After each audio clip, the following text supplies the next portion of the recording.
इंद्र की बात को सुनकर भगवान श्री कृष्ण ने कहा, हे भगवान, मैंने तुम्हारे लिए किए जा रहे जिस यज्ञ को भंग किया वह तो वैदिक है। वैदिक यज्ञ भंग नहीं करना चाहिए, लेकिन कभी कभी ऐसा करना पड़ता है। दक्ष ने जो यज्ञ किया उसको शंकर जी के गणों ने ही भंग कर दिया था। मैंने भी तुम्हारे यज्ञ का नाश तुम पर अनुग्रह करने, तुम्हारा मतवालापन दूर करने और तुमको मेरी याद आती रहे इसलिए किया था।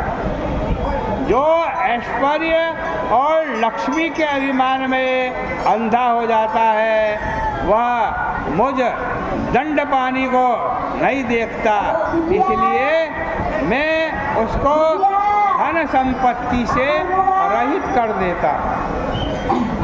इंद्र, अब तुम जाओ, मेरी आज्ञा का पालन करो और अपने अधिकार की सीमा में रहो।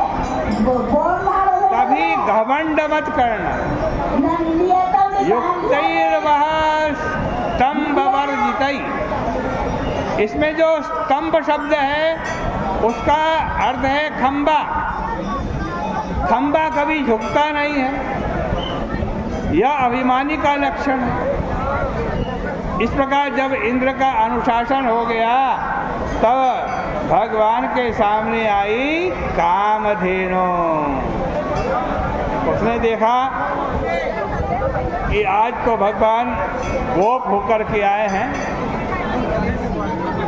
इसलिए कामधेनु भी भगवान की स्तुति करती है।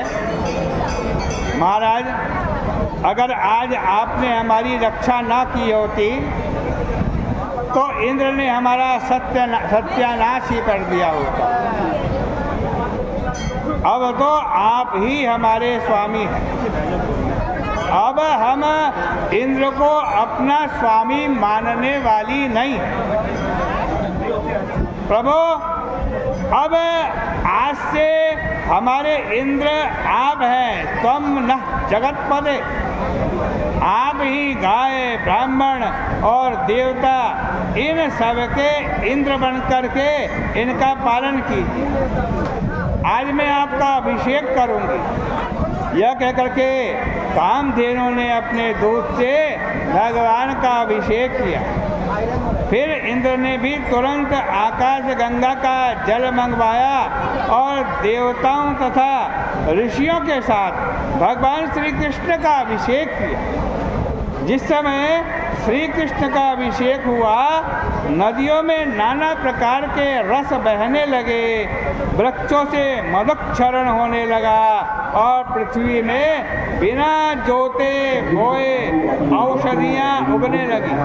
पहाड़ों में छिपे हुए मणि प्रकट हो गए और प्राणी निर्भय हो गए। इस प्रकार गोविंद पद पर भगवान श्री कृष्ण का अभिषेक करने के बाद देवराज इंद्र उनसे अनुमति लेकर के अपने लोक को चले गए। इस प्रकार से श्रीमद् भागवत महापुराण के 10वें स्कंद का ये 27वां अध्याय भी यहाँ परिपूर्ण होता है। आज की चर्चा का यहीं विराम करते हैं।